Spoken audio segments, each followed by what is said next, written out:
a place beside you. Hello everyone and welcome to the Health Go Live webinar series. Today's episode is brought to you by our friends at Limeade. Just a few housekeeping items to go over. We would like to remind everyone that the Q&A feature will be available, so feel free to send in those questions for the panelists throughout the discussion. Afterwards, stay on for a relaxing guided meditation led by Stephen Del Cole at Inscape after the webinar. And with that, I will throw it over to our moderator who joins us from Forbes, Nicole Fisher. Hello, welcome everyone. I'm thrilled to be a part of this event. I cannot think of a better time to be having this conversation. And actually, as we were preparing, I thought I had a good idea of what burnout was. And I have to be completely honest, as we had conversations and as we prepared, I found myself looking at some of the things that are listed under burnout. And I went, oh no. And it really struck me that, everything going on in the world is taking a much bigger toll on those of us who work in health, and we care so deeply that it impacts all of us. And so I'm absolutely thrilled not only to moderate, but to be a part of this because I'm going to be taking notes right along with you. So a couple of quick things. I'm going to have each of the panelists introduce themselves so that they have an opportunity to really frame why they're here and why this is important to them. The Q&A button down there, you can write in questions as we go along, and there's also an option to upvote. So if you see a question that's similar to yours, instead of adding it, you can just upvote that one and we'll get notifications and they'll get ranked. I'm going to save most of the questions to about the 45-minute mark so we can have a conversation. However, if something is really pertinent to what we're discussing, I may throw it in. And then last, as they said, at the very end, there's a 15-minute meditation, which I think we should all stay for. So let's get started.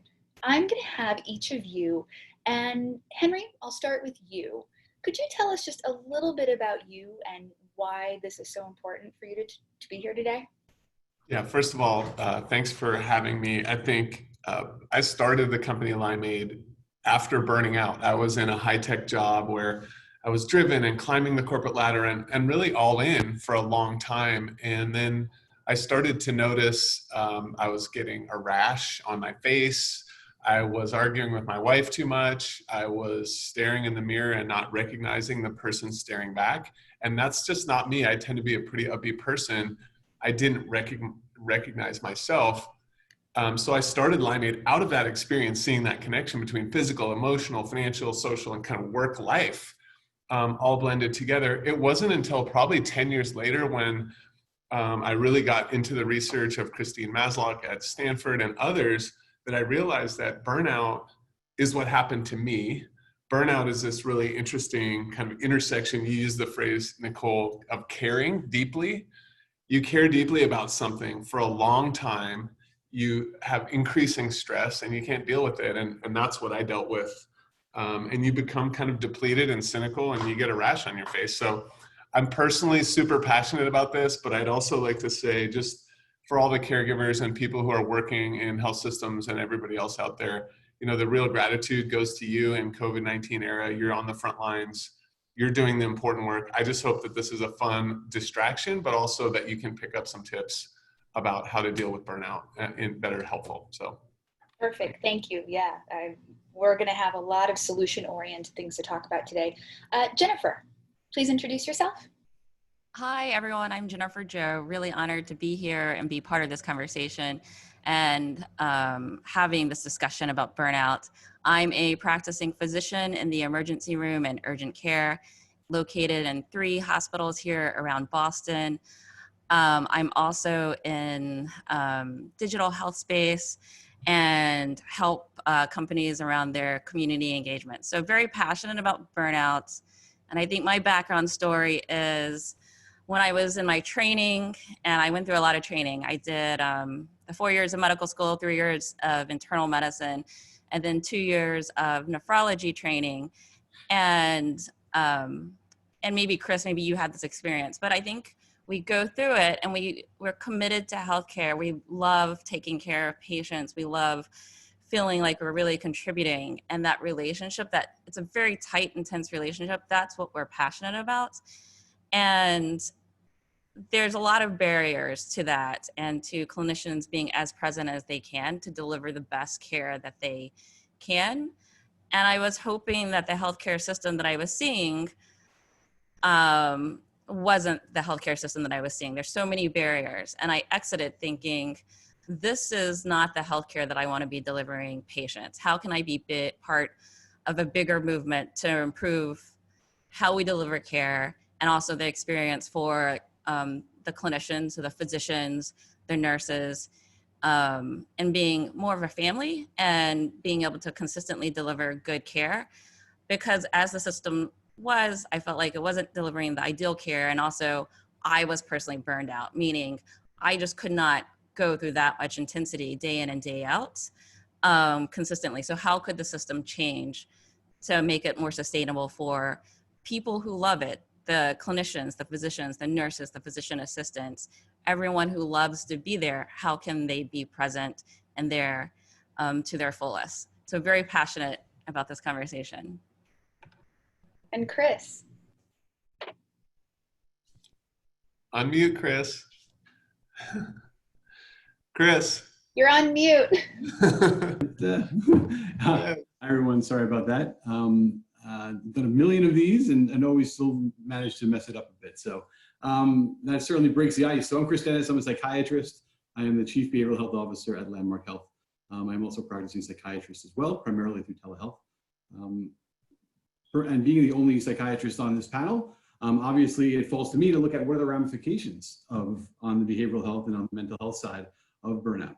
I'm obviously very passionate about what we do at Landmark, including the care of chronic complex patients, many of whom have significant issues regarding caregivers and caregiver burnout as well. So not only do we focus, I think, today on not the providers as subject to burnout, but also then on the caregiver as a whole, including non-professional caregivers, family, friends, and others. Many of us as providers are also caregivers, and how that impacts us. So I look forward to a rich discussion today, and I'm pleased to be here today.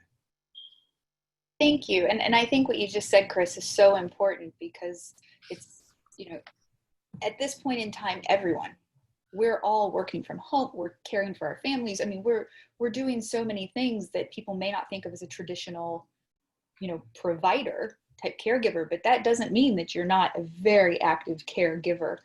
And so actually that's a really good opportunity as we get started to take a big step back. I looked at sort of, who was registered for today, and I can tell you we have a wide variety of people who touch health and the care system in many different ways. So actually, given how different the three of you approach this topic, I kind of want to go back through and have each of you define burnout for us as you see it from where you sit in the world. So actually, we'll just kind of go in the same order. We'll jump back to Henry and Jennifer. So if each of you could just tell us, when I ask you, what does burnout mean to you? Yeah, I was thinking back on yesterday when we were prepping and talking about some people, to them, it sounds like I'm miserable. Or maybe that look where you have the 1,000-yard stare into space and you're just not yourself. But we actually have a more kind of functional definition, because I think the words matter here. So I would say I've cared so deeply for so long without a break from stress that I've become depleted and cynical. So to me, it's about caring. It's about having a lot of stress.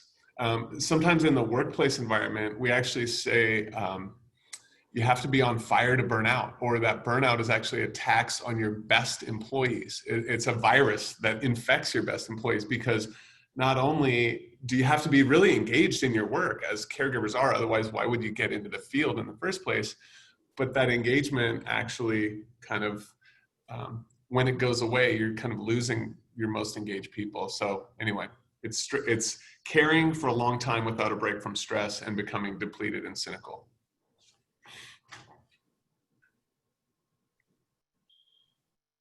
Jennifer? So that was great, and I really love hearing that perspective.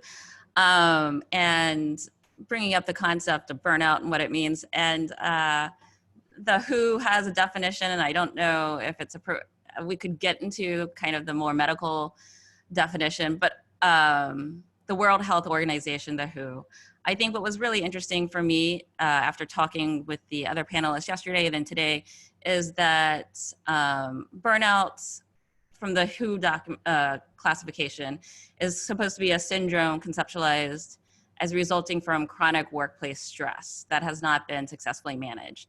So the concept that this is from workplace stress, I think, is something that is emphasized and that we don't think about that often. So how is the workplace affecting me? In terms of the medical field, it's very stressful. COVID-19 has made it even more stressful. I don't think we talk about it enough in the medical field in a meaningful way. I think it's almost become commoditized in that we use the word and we float it around and we know it's a problem, but how are we talking about it in a meaningful way? And then also how are we addressing change? And I think we're not. So I would like to say that I think I accept burnout as existing a normal part of being in the medical field. And I think maybe that's not what it should be. So I'm excited to hear kind of systematic ways to address that, improve it, and move the needle in terms of providing support for clinicians, especially clinicians during COVID. And building on that, right, it really is a state of exhaustion, right? Mental, physical, emotional. It can lead to compassion fatigue, anxiety, depression, even suicide, if left unchecked. There's actually a metaphor from the American Academy of Family Physicians that I really like. It talks about burnout as having an energy account, right? You withdraw the energy from the account based on life and work activities, many of which I think right now are shortened because of COVID. And then you deposit energy in times of rest and rebalance. Burnout is a state of continued negative balance. You're below zero, but you keep on running.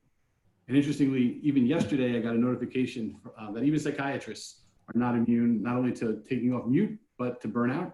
In fact, just this week, the American Journal of Psychiatry found that nearly 80% of North American psychiatrists who responded to an online survey do report burnout, with 16% of them actually meeting criteria for major depression. So pretty significant. Wow. Yeah, I was going to say that I think you pointed out that there's both a personal cost. You know, you mentioned there's a bunch more: addiction, self-medication, inefficacy. You become actually worse at delivering the outcomes you studied 11 years to try to deliver. You actually, the science says you become less effective over time. So there's personal cost, but there's also kind of other costs. There's organizational cost if you're running a company, but there's patient cost. There's the outcomes that you're striving to deliver or suffer. That's why it's such a serious topic too.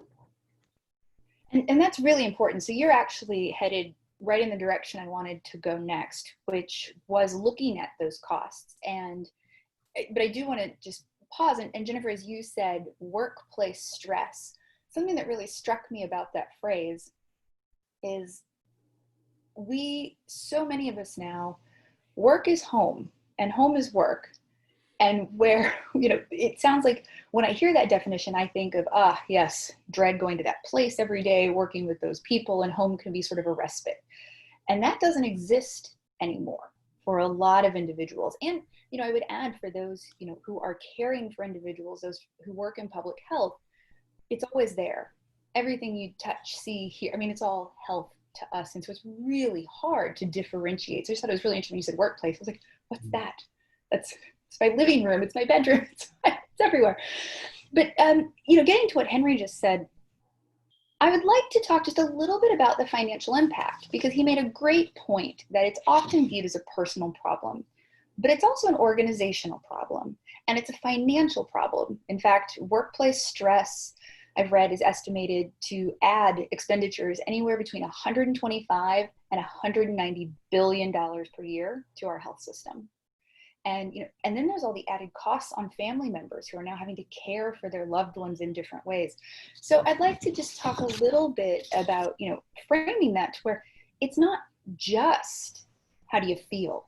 It really has lots of implications that ripple out. So what's the business argument here for addressing burnout? You made a face, Henry, so I Who wants to feel start? like you should jump in To first. me, it's about making connections. It's about making a connection between my feelings. Chris mentioned, exhaust or kind of running out of your energy account. Dr. Hamill from our institute here at Limeade would say, it's the kind of tired that a vacation doesn't actually help with. Your bank account you're broke, you're bankrupt in an energy level. So I think it's seeing the connection between that feeling and how that shows up to your coworkers and peers in healthcare, at home, et cetera, how you show up to the world, and then how you show up to the world, how that impacts the care you can give to patients, maybe even your attention and the financial outcomes related to that. And there are systems and technology systems that have data of, say, a personal well-being burnout prediction, as well as how the organization.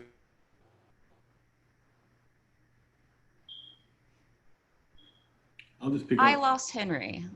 I'll just pick up, there are many financial consequences that have to do with medical errors, right? Reduced patient satisfaction, staff turnover,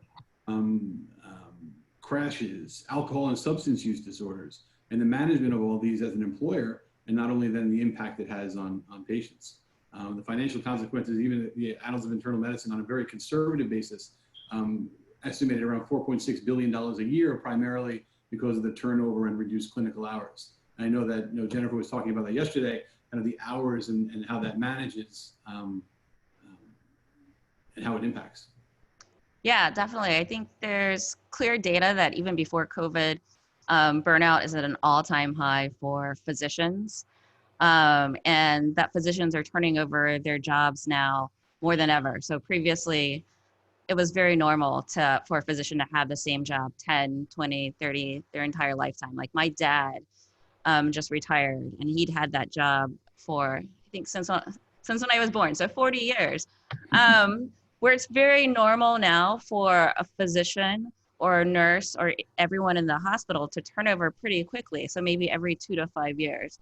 There's a huge cost to that. The average cost to replace a physician, meaning the amount of time that's lost because that physician's not seeing patients, but also just the time to recruit the physician, the cost of recruiting the physician, and then allowing that physician to build up their patient base is about $100,000 per physician. So it's pretty incredible that if we could retain the workforce, keep them happier, there's so many benefits, including financial. And then that turnover actually contributes to people being even more burned out, right? Because then others leaving, and then the work still has to get done. The patients still have to be seen, right? Yeah. There's fewer people doing that adds even further to their burn. Yeah, and Jennifer, there's certainly data that suggests more than half of physicians experience significant numbers of symptoms for burnout. And to take it, a step further, Chris, what you mentioned earlier, suicide rates amongst physicians are 2 times higher than the general population. So, Chris, I'd like to come back to you for a second, and I really liked what Henry said, and he's not hopped back on, but he commented about.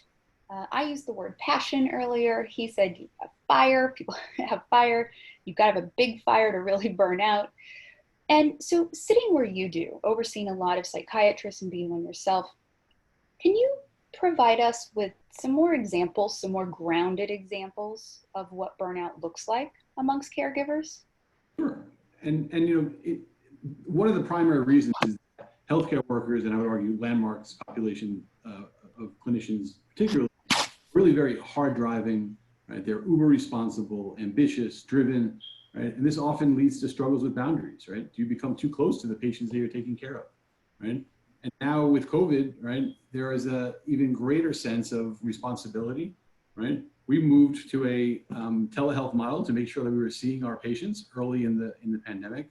And now I've moved back to being in person, right? Because that contact with patients is missed not only by the patients, but also by our providers, right? The importance of being able to focus and to live your mission and to do what you do best and that's take care of patients, right? However, that in and of itself can lead to burnout, right? Working with challenging, complex medical patients, right? Our patients are sicker. The patients going into the hospitals are sicker, right? COVID has added another entire layer on top of all this, right?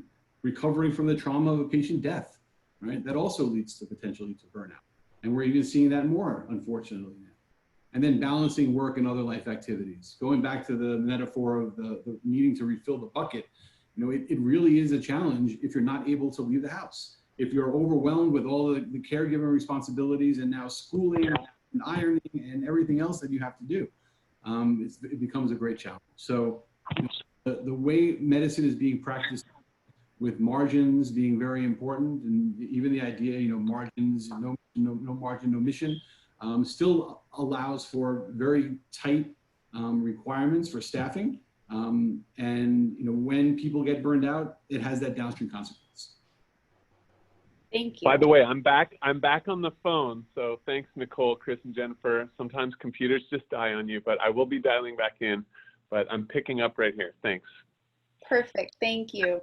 So I'm looking at a question that popped up, and it's in line with something that I had wanted to ask. So I'm going to sort of combine them.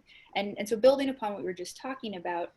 And so someone commented or posed a question that, you know, often when we think of caregiver burnout, it translates to lack of purpose in the work, frustrations with administrative tasks, depersonalization. And what I think is important about that is we're now in a space where, for better or worse, we're having to really depend on digital connectivity. And that could mean a lot of our needs get met or a lot of them don't get met. And so I would love to ask you guys, in this new world we're living in, how can we make sure that digital tools don't add burden?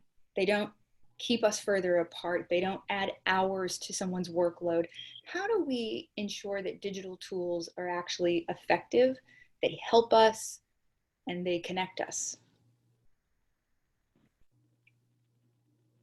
Jennifer? I'll start by saying, sorry, sorry, Jennifer. I'll just jump in and say, you know, I think they have to be unobtrusive and they have to come from a place of trust. I think when I say unobtrusive, I mean, they should be as ambient as possible. Lord knows, you know, healthcare workers have so many systems to enter data into and such a tax that it has to either be ambient or very light touch. And you have to trust the system that's going to use, let's say, a short survey or some information enough to be able to give information. Trust is a two-way street. You can't just give information forever, and if nothing is done about it, continue to give it. Otherwise, you go through just that, you know, it's just one more add to the cynicism in your burnout cycle. So that's my tip, is make it very light touch and simple and mobile, and don't make people, you know, log into 100 different systems to connect with you and give feedback. Yeah. Landmark actually offers meditation apps to all our employees, right? Be it, you know, Headspace or Calm. Introduce people to the concept of mindfulness, which I think is a good segue into, you know, what's going to happen at the end of this presentation today. No, I think that's a great point. Medicine's really experienced a huge transition to telemedicine with COVID. Boston was one of the cities that was first hit. So back in March, we immediately switched over all of our outpatient visits over to telemedicine. I'm in the ER in the emergency room, so that's not telemedicine based, though we do have some capabilities to telemedicine actually into a room so that we don't have to enter the room as much. I think it's really interesting and exciting to see these connectivities and where it's going and where it's going to be. I think what's key, so I think it has a lot of amazing potential, and I think we're seeing that. And Chris, maybe with Landmark Health, you've seen it, but there's a lot of opportunity to connect specialists to patients, to have more access in general to patients. And I think we can scale it. And actually, this is a nice opportunity to bring more healthcare to patients who don't necessarily have the access. It has to be done right. And in that, I think it's going to go back to Henry's mention of trust and relationship building, which is I think what we've all learned in COVID is, and it's a trite term now, but we're in this together. So what does that mean? It means building a stronger community and a stronger workplace. So when you're delivering care for a patient, you need to always make sure that the digital tool is supplementing the relationship you already have. It's not replacing it, but there's a lot that can be done to continue that relationship building with digital tools. Yeah, and I'll just piggyback on that. The use of telemedicine, although a necessity early on, we've come to realize that it's a great tool to increase the number and frequency of visits in between the scheduled visits, right? For those check-ins, yes. A 5-minute check-in via video is often more beneficial than doing a 5-minute phone consultation, for example.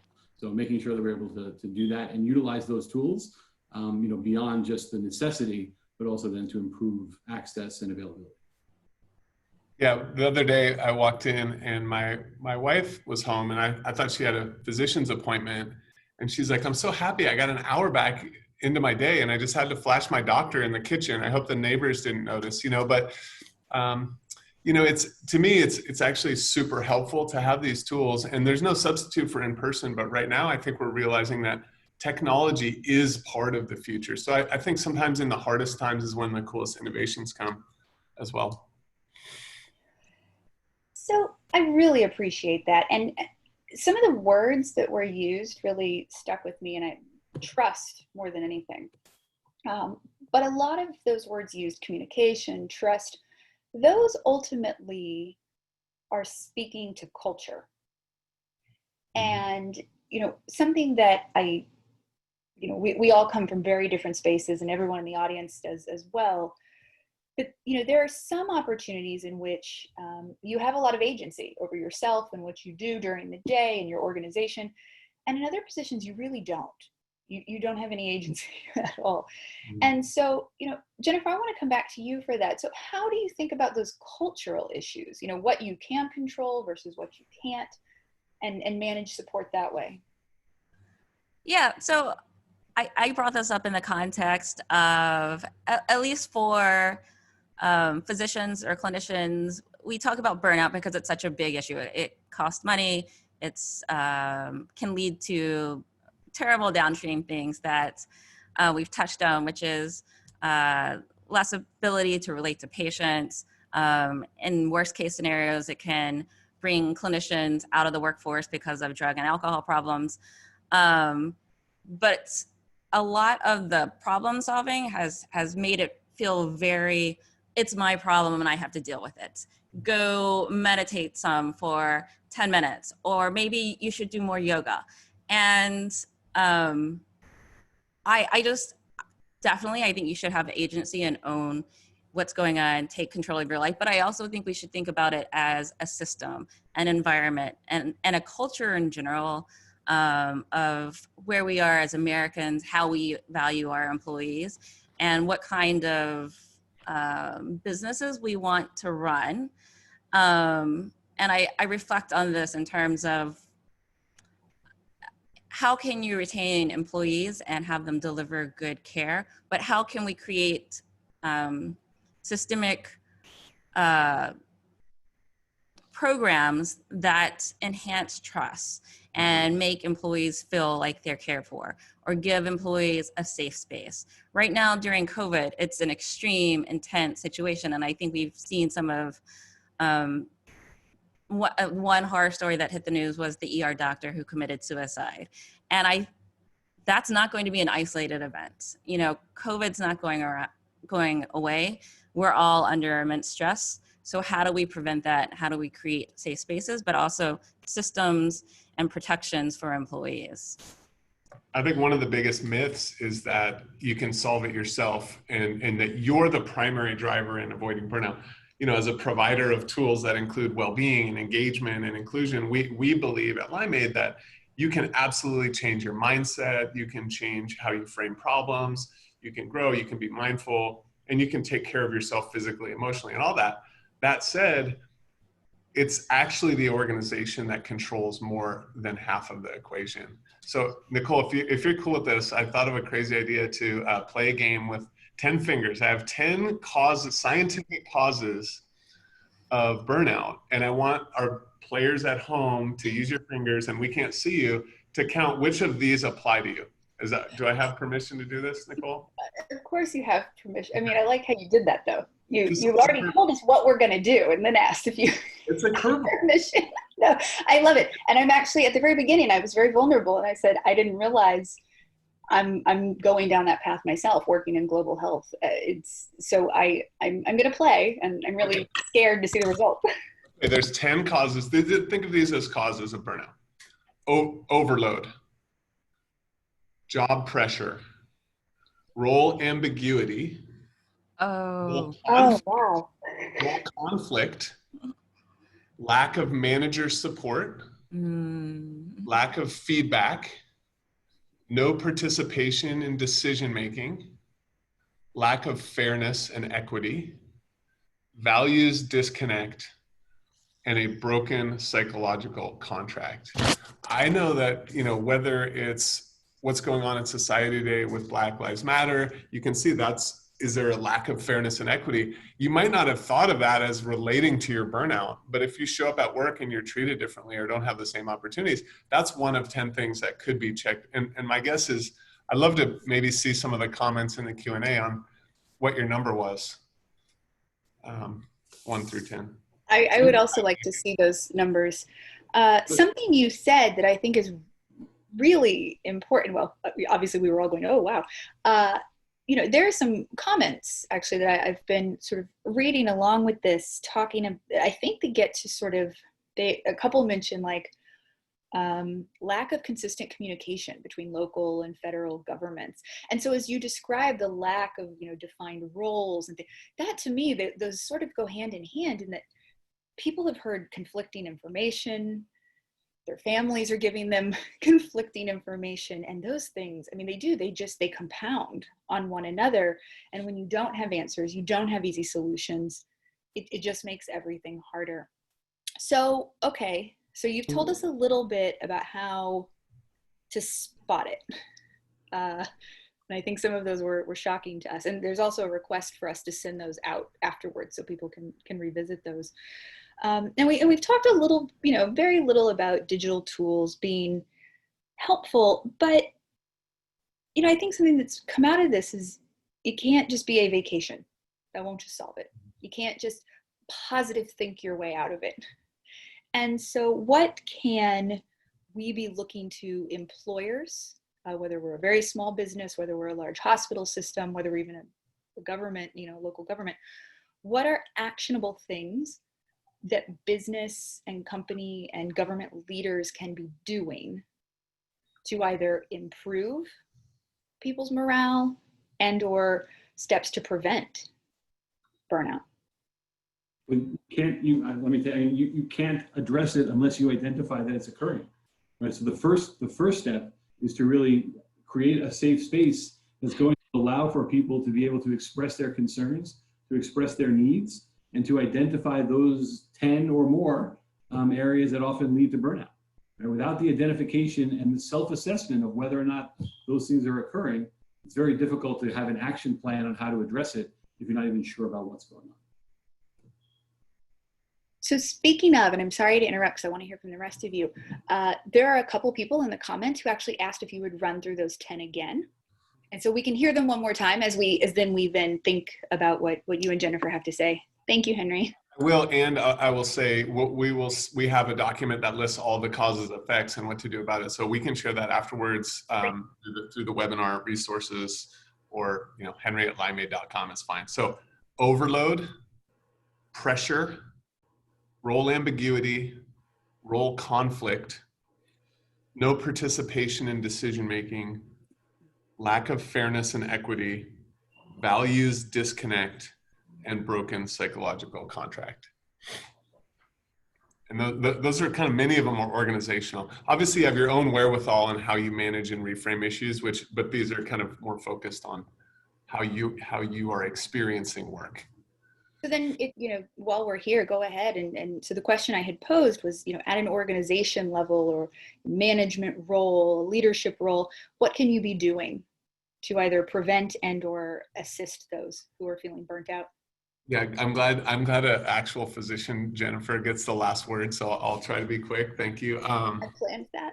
I would say, we use the word care a lot, and we say whole person, whole company, whole ecosystem care. Whole person is, taking care of yourself physically, emotionally, financially, socially, with social connections and at work.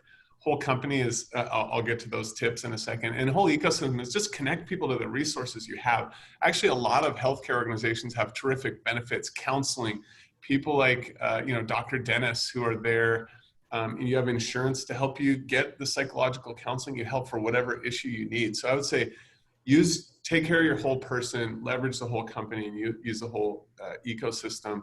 Communications, I think, Nicole, you pointed out, is so important. How great would it be if you could hear from the most influential nurses, physicians, caregivers, janitorial staff about how they care for each other? I think social connections are really hard to overestimate. There's a mindset in this too. I think yesterday there were some sirens going by, or when my computer crashed during this webinar, that could have sent me into a spiral of stress because this is work and this is really important. But when I hear a siren, I think there's a baby being born. And when my computer crashes, I go, gosh, it must be hard to build these computers that connect thousands of people remotely. It's bound to fail every now and then. So I think there's a reframing and mindset about well-being that you can train yourself to have. And then lastly, I'll just say, Barry Schwartz is a researcher who wrote a terrific 95-page book, so very easy to read, called Why We Work. And it's all about connecting to purpose. And if nobody else, everyone else in the world might even not have what you have as caregivers, which is that deep connection that what you're doing every day has incredible meaning and purpose. So connect to that. Why am I following Henry? Okay, he's such a great speaker. So for us, the hospital went through immense change with COVID. It was the unknown of what is this. We shifted around more than we've ever shifted around before, meaning what does it mean to have personal protective equipment? What does it mean in terms of patient flow? Who's going to do what? Who needs to be approved for what? We are making decisions before we even had data because COVID is so new. So this was the first time we had just rapid fire, drastic decisions that needed to be made by the administration. I think which was difficult for them was that this was a lot of change and that was being put on us in terms of this is the new setup, this is the new flow, this is what's going to keep you safe. So there was a lot of difficulty in them communicating out to us. So I think in that much change, we need to have very regular communication as an employee. And it's totally fine for employees to hear, we don't know. We recognize that these are problems and we're going to try this. So I think from a system standpoint, if there's more communication and being frank or okay with we don't know, makes it okay for employees to say, I don't know. Because I think as you're speaking to changing roles where, healthcare workers are also being laid off, but also their roles are changing drastically and how we interact with each other, what we're doing. So there's a lot of ambiguity for healthcare workers and how we're responding and how the workflow happens now. And that's hard. That's hard for healthcare workers. I think that's hard for all employees. So to make that okay, to have that ambiguity and to have your boss say, that's okay as well, because we're going through this together. I think those are all key. And I think to the final point, which we don't see as much in healthcare, which I think would be good. And I think we used to see it 10, 20 years earlier, which was community building, relationship building between me and the teams I work with. In healthcare, we're dropped into so many different teams and so many new faces. And there's a different, at least for me, there's a different makeup of my team every time I go to work, but potentially also every 2 to 3 hours, the team shifts. Who are they? Can I build social relationships with them outside of this very narrow vision of them? And how do we do that during COVID to get us through the next 2 to 4 years, I think is really interesting. Thank you. So as you were talking about that, it was making me think of sort of before COVID and after COVID. There's an after. And, a lot of what all three of you, a lot of what you said really struck with me as speaking to leadership, but also crisis leadership, and then ability for authentic, honest communication. And sometimes the most honest thing you can say to, even if it's a loved one, is, I don't know. And that truth is far more important than saying, oh, we've got all the answers and we're going to have to, we're in a world of having to pivot. So, speaking of sort of that before COVID, after COVID, leading through crisis sort of mentality, do the old methods work? We talked a lot about wellness programs in the past and mindfulness. Do those still have a place today? And if so, what's different about it? I think that they're actually, there's not only is there a place, but I think there actually has even greater importance on them, particularly given the fact that, Henry mentioned one of the big things to address it is that social connectedness. And that social connectedness has taken on a different meaning, right? It's taken on a different way to connect, but it's also taken on a different ability to connect. And without that, there is a need to be able to be more mindful, to be more introspective, to be able to rely on our own internal resources rather than the resources of others, because not only are they dealing with their own things, right? Their own issues, their own stress, their own potential burnout, they don't have the availability to be able to support you as well.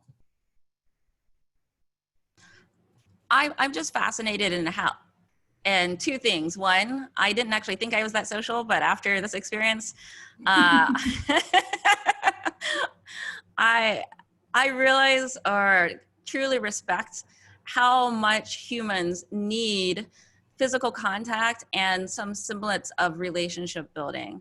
I am just profoundly struck by that. I am surprised by it. And my question in my head is, how do I reconstruct my support network in a digital way to provide that relationship building? And I think it's a little bit unknown for me because what's going to be successful digital networks moving forward? Like right now, in Boston's a very rich med tech digital health startup scene. And there used to be so many events that brought us together and it was just natural. And I didn't have to work at it. And now I haven't seen some of these people in 3 to 4 months. And, then I ask myself the question of, am I going to take on the responsibility of building a digital happy hour for the medtech culture in Boston? And I don't know. Or how do you replace that? One successful piece that I've had recently, which is I've fallen back to hanging out with my parents more. They're in Mississippi. I hardly ever see them. I grew up in Mississippi, and it was really hard for me and my parents to connect over the phone. They only wanted to use the phone. Video technology has existed forever. We've tried to put them on video technology. They were resistant. And it's just kind of boring to have a conversation with my parents over the phone. But put them on video. They're much more engaging. I can converse with my parents for like an hour or two on video. And my grandmother, so much more engaging on video. Those have been surprising learning lessons for me. But how do you construct that with my other social networks, meaning the people I work with or the community I work within? I would just add that the awesome thing about the healthcare community is it's not the type to just sit around and play victim. Just like we address important issues with science in healthcare, thank you, without just a bunch of talk and polarizing baloney. You systematically address issues. And I actually think that burnout is something that can be systematically addressed. There's personal tools and nudges and resources you can provide. There's organizational changes you can make with communications and trust and transparency and systems. That this feels like something that's systematic. The other thing I was going to say about viruses in general is they're always viewed as bad, right? There's COVID and AIDS and the flu and burnout. We talked has a kind of viral impact on your coworkers and maybe patients. But there are good elements of virality in the world as well. In software, we say, oh, this app went viral. People are talking about it. It's helping them. Or things like purpose and positivity and community building, those are viral acts. So I would just say, there is value in you just taking a slight positive view and say, how can I be positively viral in the world of work, and maybe help someone out and get energy from that, as opposed to doing things that drag you down. So viruses aren't always bad. Henry, I think along with everyone else, really appreciate your positivity. You hear sirens and you think, new baby. But that's virus and you think, we can go viral positively. I love it. Thank you. Learned Optimism is a great book. Read that one too. Okay. We'll add it in the notes. Yeah, thank you. I feel like I need a book list from Henry. I think after this, we're going to be sharing a lot of resources. Okay, I want to be respectful of time, and there are a couple questions. So if you haven't asked a question yet, go ahead and put it in there. I'm going to ask one more, and we can just go down the line from each of you. So I'd like to hear from you in the various places you sit in the health ecosystem. What would you say are your top 3 recommendations for people to take away with them, either personally, professionally, organizationally? What are your top 3 recommendations? I'll start with you, Jennifer. Oh, good. Are you starting with me because you're like, she's kind of a downer? No, I thought you were on a really good roll. You were so. She's in the ER. She's all like, oh, it's kind of hard to be in the ER. It's COVID. That's a great question. Definitely, I think number one point that I want to make out is it's a pandemic. It's stressful. It's crazy. It's okay to cry. My first ER shift in the peak of the pandemic, it was so sad.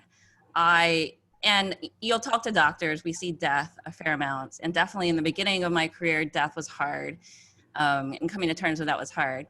So I don't cry as often, but first day back to COVID in the ER, I cried myself to sleep. And I'm an adult and I'm crying myself to sleep. But it's okay. This is really stressful. I know Chris has a lot of great tips, and that's, I think, the difference between a psychiatrist and an internal medicine doctor. What may have worked before doesn't necessarily work now. So I think it's okay and good to try different approaches. And I think, as Henry says, the good part about this is it's an opportunity to really revisit the system and build it into something good for all of us. And the final part is it's okay to lean on your support network. So you do have a support network. It's okay to lean on them. We expect it. We're here to support you. And I will call you maybe the next day, or maybe if I need help as well. So it's okay to lean on the support network. And Chris, what about you? What are your top 3 recommendations? So, keeping in the theme of being a psychiatrist, right? The first thing is to assess yourself. It's okay, right? As Jennifer was saying, you can absolutely, you don't have to hide from this. This is real. Please identify it and assess yourself, and then monitor yourself, right? How are you responding to this? Practice good sleep hygiene, eat healthy, or as healthy as you can, move your body regularly as long as it's safe to do so. Right? Try to do that, partner with your family, friends, and lean on each other for support. Have that social connection and make it however you can. And then finally, fill that emotional bucket, right? Focus on restoring your energy. Take the time to actually do it. Even if it means putting time in your calendar to do something that's going to give you that energy, make sure you do that. Right? No one can really tell you how to fill your bucket, but creating some space to do whatever you can is okay. Right? If I could write a prescription for it, I would. But unfortunately, I can write for things for other things, but not for that. But thank you. Well, I had a whole different set of 3, but this discussion and hearing from Chris and Jennifer and you, Nicole, has made me reframe it a little bit. So my 3 are: first, reframe things. In every challenge, there's an opportunity. There used to be these concepts of mindfulness and resilience and meditation, all this stuff that used to just be a total joke, West Coast thing. And it works. It's kind of like applied science. So reframing, I think, is really important. I tend to look through the lens of organization. So communication, just be real, just show up as real. As Jennifer pointed out, like crying is okay in times of sadness. That's a real thing. I think the more leaders can show up as real and not, pompous or arrogant or disconnected is really important. And then lastly, I think of caregivers, just be yourself. I think, if you tend to be highly analytical, why don't you treat burnout as a systemic population health issue? It's systemic. It has root causes that are personal, that are structural and organizational, and that are societal. Maybe the one you control the most is the personal one. Maybe you're an administrator in a large hospital, and the one you control the most is the organizational one, or you're in the public sector and it's more societal, or you can volunteer outside of work. But be yourself and use your greatest strengths to combat burnout. It is serious, and but it's also something that I know many people who have come out the other side in a much stronger place from. Thank you. That was excellent. So one thing I want to point out with our last few minutes is there have been multiple requests for us to share the statistics we've been referring to, a reading list, and then also that criteria list. So I'm sure Limeade and the health team will have a lot of resources that can be sent to you at the end. So there's a question I really like that I'd like to throw to you guys. And it says, what can non-caregivers do for caregiver family members or friends that they see facing burnout? So, I can start. So for the non-professional caregiver, right, which actually does become a full-time job, right? Identifying that and supporting that individual as much as you can. Going back to the three things, right? Assessing the situation, making sure that you are identifying somebody as having a tough time. Is your sister becoming, shorter with your mom when your mom is trying to get things done? Where before she was like a rock and didn't, take care of everything. Look for these smaller signs to identify it early before it gets to that point, and then to address it, right? To make sure that you're able to be supportive, to be engaging, and to talk about it, and to talk about it openly. Not only what it is, but how it can be helped. Yeah, definitely. I would just second that. Being supportive in your normal supportive way, I think just goes a long way for people who are experiencing burnout, whether that's texting, calling, sending an emoji, sending Bitmojis. No, so I've changed my communication habits to be more regularly high touching with people who I know I think we're all going through a tough time. So I've actually radically changed my communication habits where I check in very lightly with a lot of people, and people also lightly check in with me. Just a hi or an emoji or a Bitmoji that they'll send. It goes a long way to making us feel like we were heard, supported. We don't necessarily need you to get on the phone and talk to us a long time, but those light check-ins to be supportive, amazing. Chris, I don't know what you recommend, but I definitely am seeing pretty intense burnout in my colleagues, the ones who are seeing a lot of death related to COVID. And I was mentioning I have a good friend in the ICU who's seen a lot of deaths, and she'll just say, I need time alone, and we'll check in on her. So we'll give her the space, but from a check-in perspective, we check in on her and we tell her she's got to reply when we check in. But we will give her space. But post-COVID, there's going to be significant amounts of anxiety, depression, and unfortunately, I believe PTSD, right? So, having somebody go and be by themselves and kind of get through it is great. But I also think that it's probably best to recommend a support group, right? For people who are going through similar life circumstances, to be able to discuss, process, manage, much like this is a war, right? This is a war against COVID and needs to be treated that way. And Jennifer, if I remember correctly, you had mentioned even a program you work so many places, but in one of the facilities you work in, that there's actually even a drop off, like people can stay for a week to give caregivers space and time alone.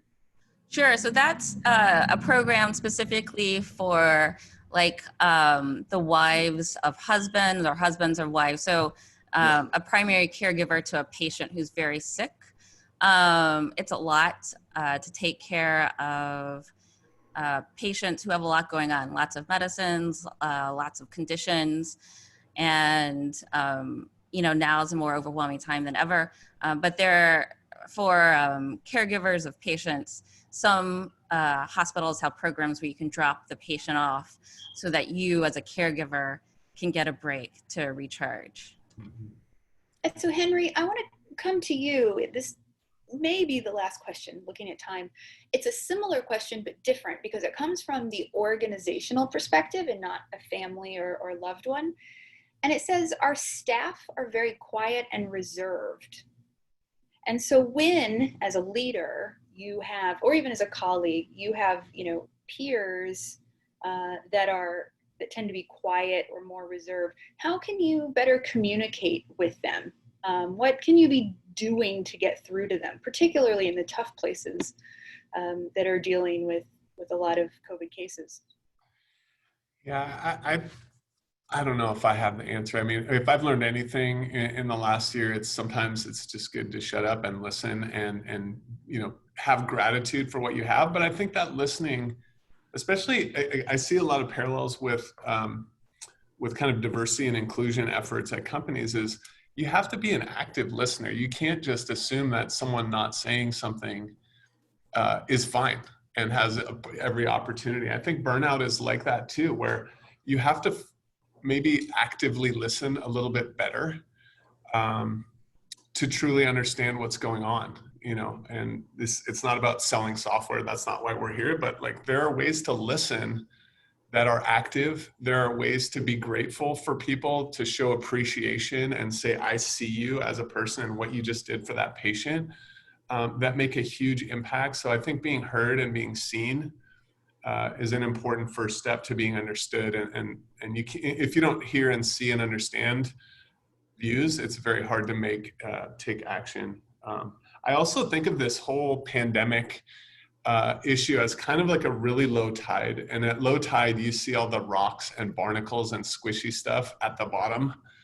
But that stuff's there all the time.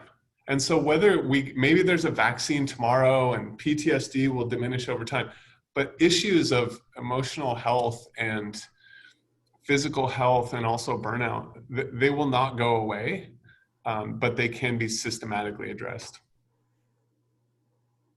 Thank you.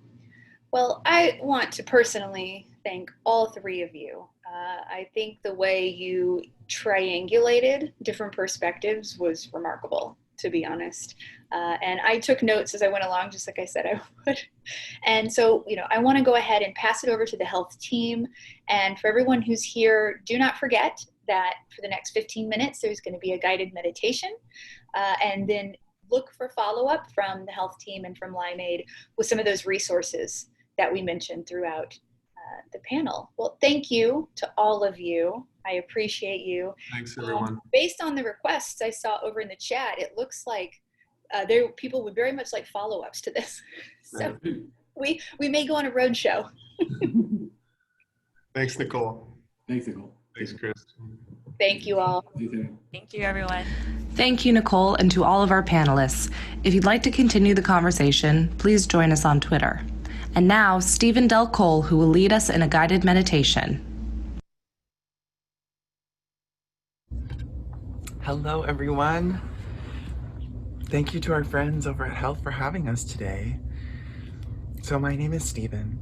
I'm the head of facilitation here at Inscape, and I'm so excited to facilitate us through a nice, easy 12-minute practice to help us find some focus, some awareness in the present, and of course some ease and calm in the middle of our day.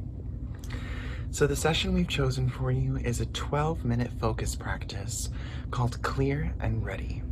So we're going to start out with a nice, easy triangular breathing pattern, and then we're going to move into our focus practice using a counting technique, just simply focusing and counting the breath to help keep us present and to find that concentration on that sense of ease.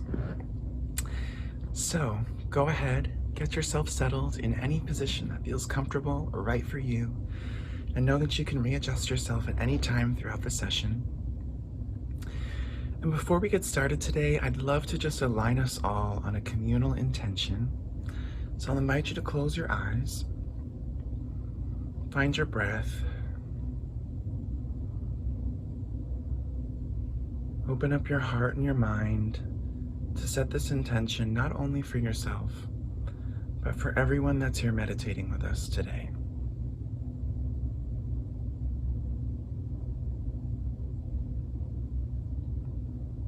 I welcome clarity and ease into my life.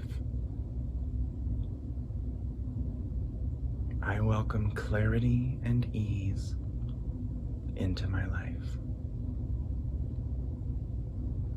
I welcome clarity and ease into my life. I hope that you all enjoy this session, and we'll check back in together at the end.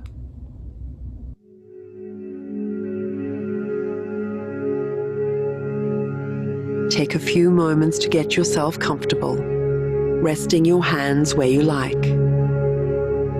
If you need to move at any point, feel free to readjust yourself.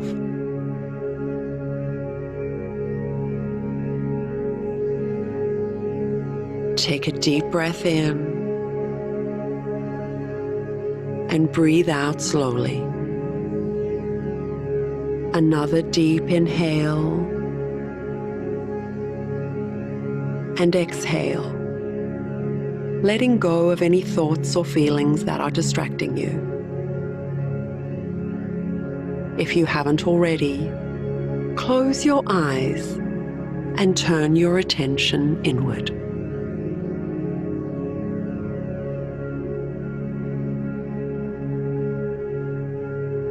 Clear thinking, clear vision, and clear intention are all necessary parts of creating the life you want. When we are clear from emotions and reactive thinking, we can stay focused on what we want and make intelligent and logical decisions with confidence. Meditation allows us the time to develop this inner clarity, time to be with ourselves, to look inside our hearts and minds, so we can get to know our thoughts and emotions and get clear about our purpose and what we are aligned with. When we look outside of ourselves for answers to our deeper questions, we can get lost in people's opinions. But when we focus inwardly, we begin to see we already have all the answers we are looking for. We just need to make the space to hear them.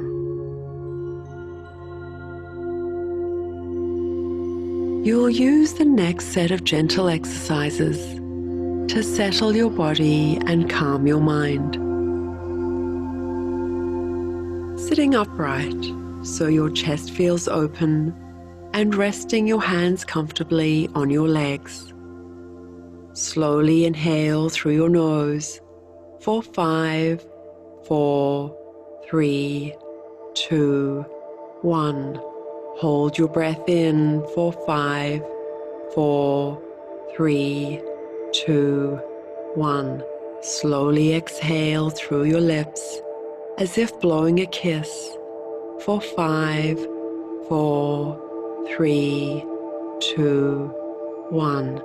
Inhale through your nose for 5, 4, 3, 2, 1. Hold your breath in for 5, 4, 3, 2, 1. Exhale through your lips for 5, 4, 3, 2, 1. Continue breathing in through your nose, holding your breath, and exhaling through your lips for 5 counts in each part.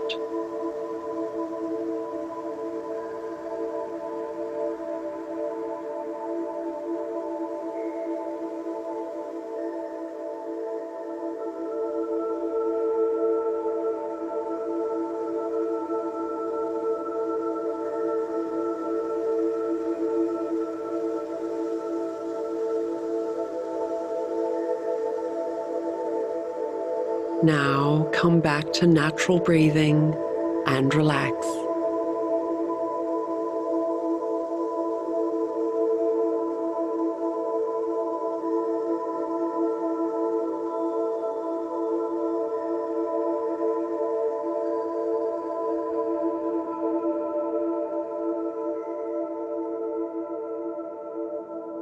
Let's begin today's focus practice. Begin by noticing where your breath touches your nose. Notice the sensation as it enters and leaves. Keep breathing naturally through your nose. Simply allow it to flow. Don't adjust it or force it to be any longer or shorter than it is. Stay focused on a spot where you feel your breath touch your nose. On the next inhale, begin to count your breaths, keeping your attention on one spot. Silently say 1 as you inhale and 1 as you exhale. Then say 2 as you inhale and 2 as you exhale. Then say 3 as you inhale and 3 as you exhale.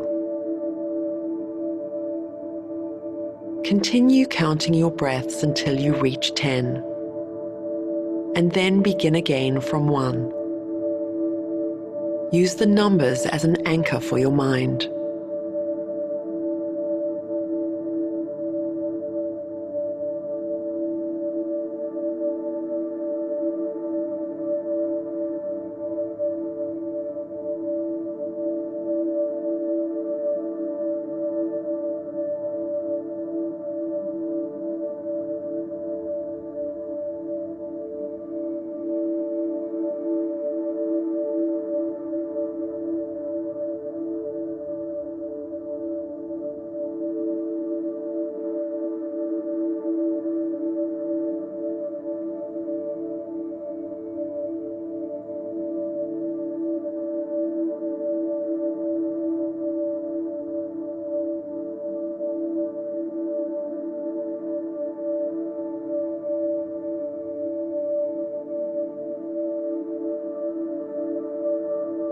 If you find yourself lost in thought, don't worry.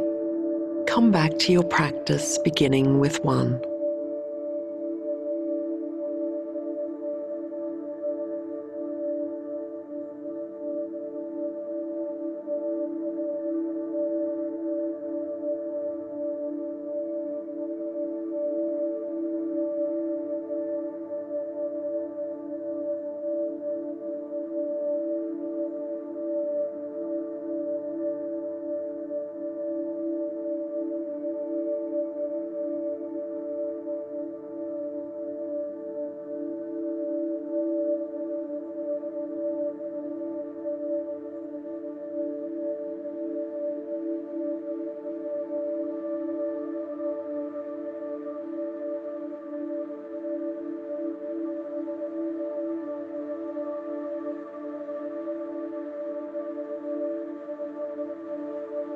We will now sit in silence.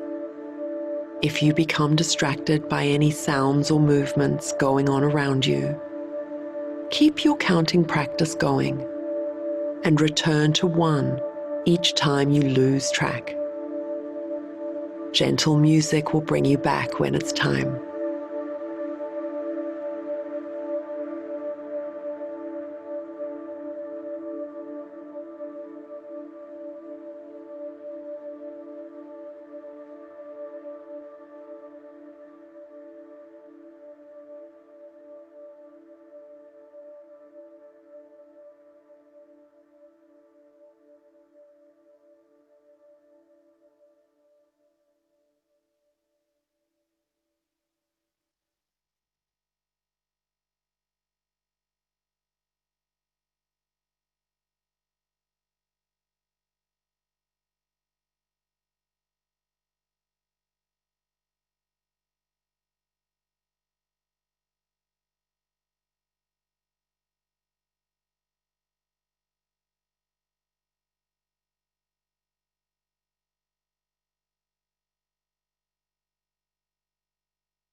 Gently take a breath in and softly exhale.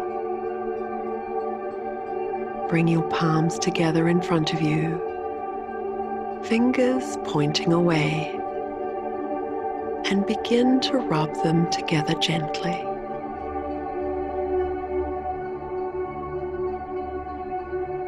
Taking your time, keeping your gaze downwards, slowly open your eyes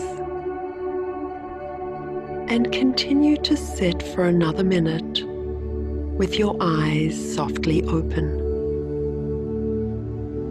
You can use this part of the meditation to integrate your inner and outer worlds.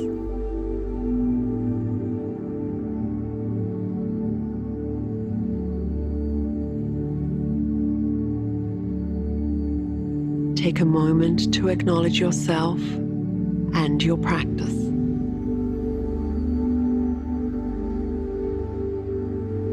As you go through your day, take a deep breath at any time to return here. Be mindful as you enter back into the world and travel gently.